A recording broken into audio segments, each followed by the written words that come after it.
The shepherd is already present, and I can feel it the way you feel the shift in the air before rain touches the ground. Not seen, not held, but unmistakably near. The night around me is still the night, still wide, still watchful, still threaded with danger, but it is no longer empty. The darkness does not belong to my enemies. The wilderness does not belong to the hunters. Even this narrow place, even this breath held behind stone, belongs to the Lord who formed the hills and named the stars. I listen again to the sounds that once only threatened me. The far-off scrape of movement, the faint call of men to one another, the restless stirring of the land as creatures settle into their hiding places. And now, layered beneath it all, there is another sound, quieter than fear and steadier than panic. The inward stillness that comes when a man remembers who keeps watch over him. My heart does not stop pounding, but it begins to beat with purpose instead of terror. I am still human. I still feel the tremble in my hands, but I am not abandoned to it. There are moments when deliverance does not arrive like thunder. It arrives like breath, like the ability to wait without collapsing, like the strength to keep your mouth from transgressing when your soul is provoked, like the restraint to refuse revenge even when the opportunity is placed in your palm. The Lord does not only save by removing the threat. Sometimes He saves by holding you steady while the threat passes by. I have learned in these long stretches of being misunderstood and pursued that the Lord's protection is not always loud. Sometimes it is the way a path opens where there was no path.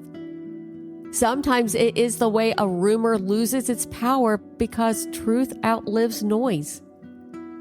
Sometimes it is the way the wicked grow tired of chasing what they cannot catch. And sometimes it is the way the Lord keeps your soul from becoming like theirs, keeps your heart tender, keeps your conscience awake, keeps your eyes lifted. If you are listening right now and you feel surrounded by conflict, by accusation, by pressure that will not let up, let this be the place where you stop trying to carry it alone. You do not have to perform strength for God. You do not have to polish your pain into something presentable.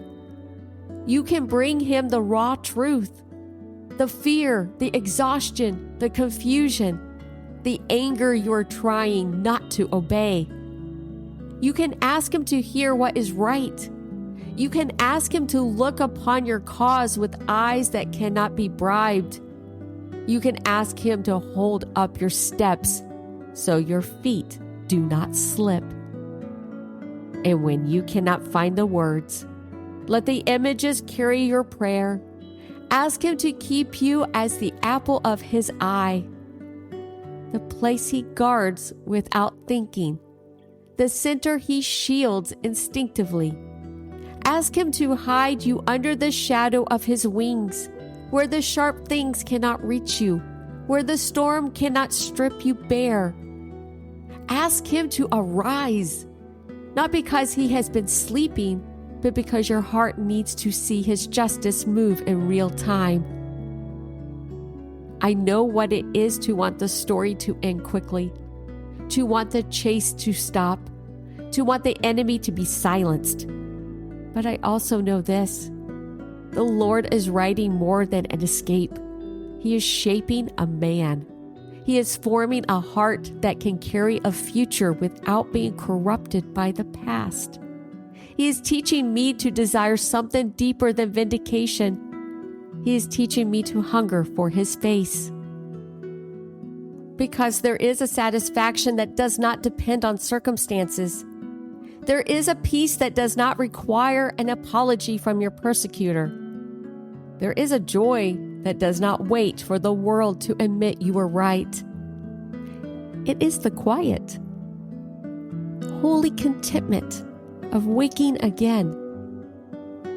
After a night of fear, after a day of tension, and realizing that the Lord is still the Lord and you are still held. So if your night feels long, do not measure God's faithfulness by the speed of your rescue. Measure it by His nearness. Measure it by the way He keeps you from slipping into bitterness. Measure it by the way He gives you courage to do what is right when doing what is right costs you.